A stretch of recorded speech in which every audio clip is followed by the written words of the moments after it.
நாட்டில் ஊரடங்கு உத்தரவு பிறப்பிக்கப்படுமா? காவல்துறை ஊடக பேச்சாளர் தகவல். இலங்கையில் வெவ்வேறு இடங்களில் இடம்பெற்ற துப்பாக்கி சூட்டு சம்பவங்கள் தீவிர விசாரணையில் காவல்துறையினர். நாடாளுமன்றம் கலைக்கப்படுவது தொடர்பில் ஜனாதிபதி விளக்கம். வாக்களித்த மக்களையே அவமானப்படுத்திய ஆட்சியாளர்கள் அனுரகுமார் பகிரங்கம்.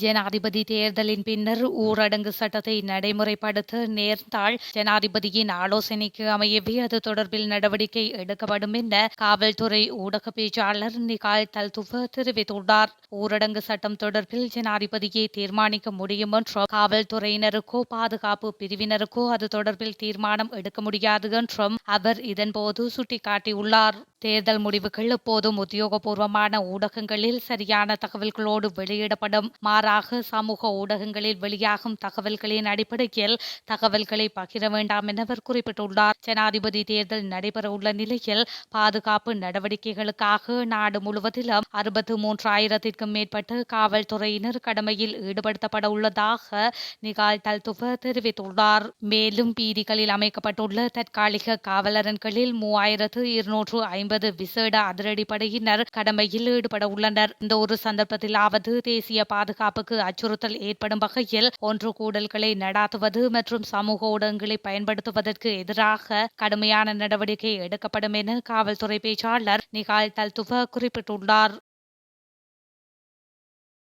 2 வாரங்களுக்குள் நாடு உத்தியோகபூர்வமாக வங்குரோத்து நிலையிலிருந்து வெளியேறும் என ஜனாதிபதி ரணில் விக்ரமசிங்க தெரிவித்துள்ளார். காலையில் நேற்றைய தினம் இடம்பெற்ற இயலும் ஸ்ரீலங்கா பொதுக்கூட்டத்தின் போதே அவர் மேற்கண்டவாறு குறிப்பிட்டுள்ளார். தொடர்ந்து அவர் அங்கு தெரிவித்ததாவது: IMF, உலக வங்கி, ஆசிய அபிவிருத்தி வங்கி ஆகியவற்றுடன் நான் கலந்துரையாடினேன். எங்களை போன்ற நடுத்தர வருமானம் கொண்ட நாட்டிற்கு ஏற்ற ஒரு ஒப்பந்தத்தை எட்டினோம். இப்போது வங்குரோத்து நிலையை அகற்ற 3வது குழுவுடன் ஒப்பந்தம் செய்ய வேண்டும். அந்த தனியார் பங்குகளும் நாளைக்குள் முடிவடையும். நான் இந்த நாட்டின் வங்குரோத்து நிலையை நீக்கும் அதிகாரப்பூர்வ நிலையை அடைந்துவிட்டேன். இந்த விடயங்களை மாற்ற மாட்டோம் என IMF மேலாண்மை இயக்குனர் கூறினார். தேர்தல் முடிவடைந்து 2 வாரத்தில் அவர்கள் இந்த வேலை திட்டங்களை நிறைவு செய்து விடுவார்கள் என்றும் தெரிவித்துள்ளார்.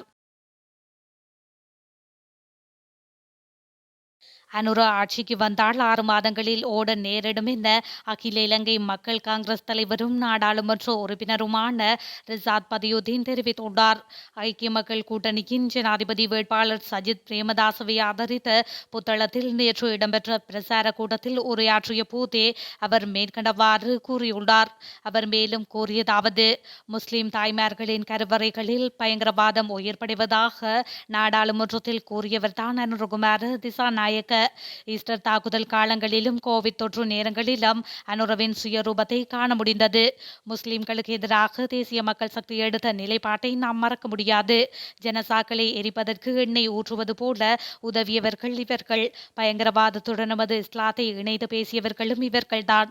தேசிய மக்கள் சக்தியின் முன்னாள் எம்பிக்கள் 40 பேர் இன்றும் ஓய்வூதியம் பெறுகின்றனர். வருடக்கணக்கான குற்ற ஆதாரங்களை வைத்துக்கொண்டு அலையும் இவர்களால் ஒரு கள்வனை கூட பிடிக்க முடியவில்லை. இவர்களால் விசா மோசடியை தடுக்க முடியவில்லை. ஹெகிலியவுக்கு எதிராக நாடாளுமன்றத்திலும் தேசிய மக்கள் சக்தி பேசவே இல்லை. இந்த நிலையில்தான் மாற்றம் வேண்டும் என பிரச்சாரம் செய்கின்றனர் என்று அவர் மேலும் தெரிவித்துள்ளார். தமிழ் அரசியல் கைதிகளின் விடுதலை தொடர்பில் ஜனாதிபதி ரணில் விக்ரமசிங்க உத்தரவாதம் அளித்துள்ளதாக தெரிவிக்கப்பட்டுள்ளது. மன்னாரில் நேற்று முன்தினம் இலங்கை தமிழரசு கட்சியின் நாடாளுமன்ற உறுப்பினர் சார்ல்ஸ் நிர்மலநாதனை சந்தித்து கலந்துரையாடிய போதே அவர் இந்த உத்தரவாதத்தை வழங்கியுள்ளார். சார்ல்ஸ் நிர்மலநாதன் மன்னார் மக்கள் சார்பில் தமிழ் அரசியல் கைதிகளின் விடுதலை தொடர்பிலான கோரிக்கையை ஜனாதிபதியிடம் விடுத்ததை அடுத்தே ஜனாதிபதி தனது உத்தரவாதத்தை அளித்துள்ளார். அத்துடன் மன்னார் மற்றும் முல்லைத்தீவு மாவட்ட கடற்தொழிலாளர்கள் எதிர்நோக்கும் பிரச்சினைகளை நிரந்தரமாக தீர்ப்பதற்கும் ஜனாதிபதி உறுதி வழங்கியுள்ளமை குறிப்பிடத்தக்கது. காளி மாத்தறை பிரதான வீதியின் மிதிகம காவல் பிரிவிற்குட்பட்ட கொவியாபான பிரதேசத்தில் உள்ள மீன் கடையொன்றில் ஒருவர் சுட்டுக் கொல்லப்பட்டுள்ளார். குறித்த சம்பவமானது இன்று காலை இடம்பெற்றுள்ளதாக காவல்துறையினர் தெரிவித்துள்ளனர். இந்த விடயம் தொடர்பில் மேலும் தெரிய வருகையில் 38 வயதான கிலம் சதுரங்க என்ற மீன் வியாபாரி ஒருவரே சுட்டுக் கொல்லப்பட்டுள்ளார். இந்த கொலையானது வெளிநாட்டில் உள்ள ஒழுங்கமைக்கப்பட்ட குற்றவாளி ஒருவரின் செயல் என ஆரம்பகட்ட விசாரணையில் தெரிய வந்துள்ளது. மீன் வாங்க வந்த மேலும் இருவர் துப்பாக்கி சூட்டுக்கு இலக்காகி மாத்தறை பொது வைத்தியசாலையில் சிகிச்சைக்காக அனுமதிக்கப்பட்டுள்ளதாக தெரிவிக்கப்படுகின்றது. 38 வயது மற்றும் 72 வயதுடைய இருவரே துப்பாக்கி சூட்டில் காயமடைந்துள்ளனர். கடந்த 2022 8/4 அகங்கம போலீஸ் பிரிவிற்குட்பட்ட கொவியாபான சயுருமா ஹோட்டலில் துப்பாக்கி சூட்டுக்கு இலக்காகி உயிரிழந்த விஜயசேகர கமாச்சிகி அமில சந்துருவாவின் சகோதரர் ஒருவரை இவ்வாறு சுட்டுக் கொல்லப்பட்டுள்ளதாக காவல்துறையினர் தெரிவித்துள்ளனர். நாட்டில் ஏனையோருக்கு வாக்களித்து பரிசோதிப்பதற்கான சோதனை காலம் இது அல்ல என்பதால் மக்கள் ஜனாதிபதி ரணில் விக்ரமசிங்கவிடம் மீண்டும் நாட்டை ஒப்படைக்க வேண்டும் என பிரதமர் தினேஷ் குணவர்த்தன வேண்டுகோள் விடுத்துள்ளார். கொழும்பில் நேற்று இடம்பெற்ற இறுதி தேர்தல் பிரசார கூட்டத்தில் கலந்து கொண்டு உரையாற்றிய போதே அவர் இதனை தெரிவித்துள்ளார். அவர் மேலும் குறிப்பிடுகையில், நாட்டில் நெருக்கடிகள் ஏற்படும் ஒவ்வொரு சந்தர்ப்பங்களிலும் சஜித் பிரேமதாச பயந்து ஓடினார்.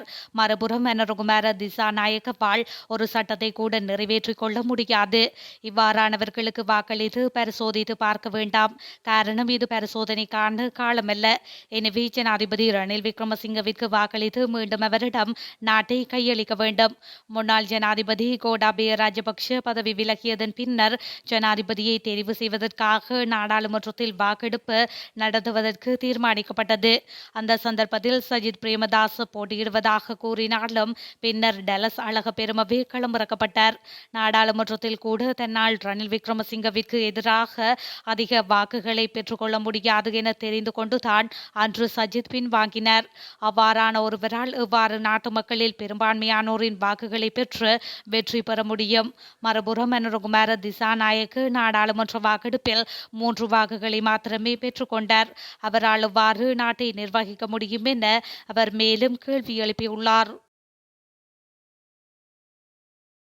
இலங்கையின் முன்னாள் ஆட்சியாளர்கள் தமக்கு வாக்களித்த மக்களையே அவமானப்படுத்தியுள்ளதாக தேசிய மக்கள் சக்தியின் ஜனாதிபதி வேட்பாளர் அனுரகுமார திசாநாயக்க தெரிவித்துள்ளார்.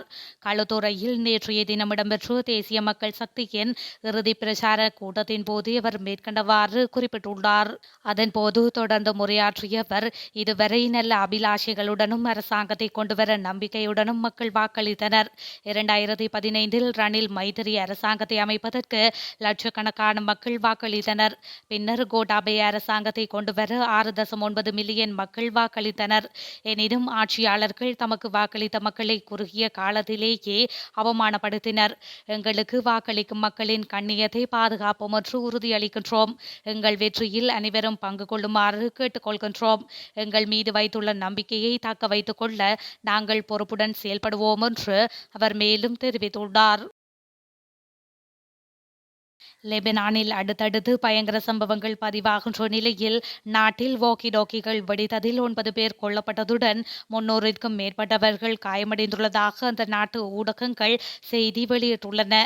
இந்த நிலையில் நேற்றைய தினம் பேஜர்கள் வெடித்து சிதறியதில் 12 பேர் கொல்லப்பட்டதுடன் 2800 பேர் வரையில் காயமடைந்திருந்தனர். எனினும் பேஜர்கள் அளவிற்கு வாக்கி டாக்கிகள் லெபனானில் பயன்படுத்தப்படவில்லை என்பது குறிப்பிடத்தக்கது. இதேவேளை அடுத்தடுத்து லெபனானில் இடம்பெற்ற தாக்குதல்கள் குறித்து ஐக்கிய நாடுகள் அமைப்பு கரிசனை வெளியிட்டுள்ளது.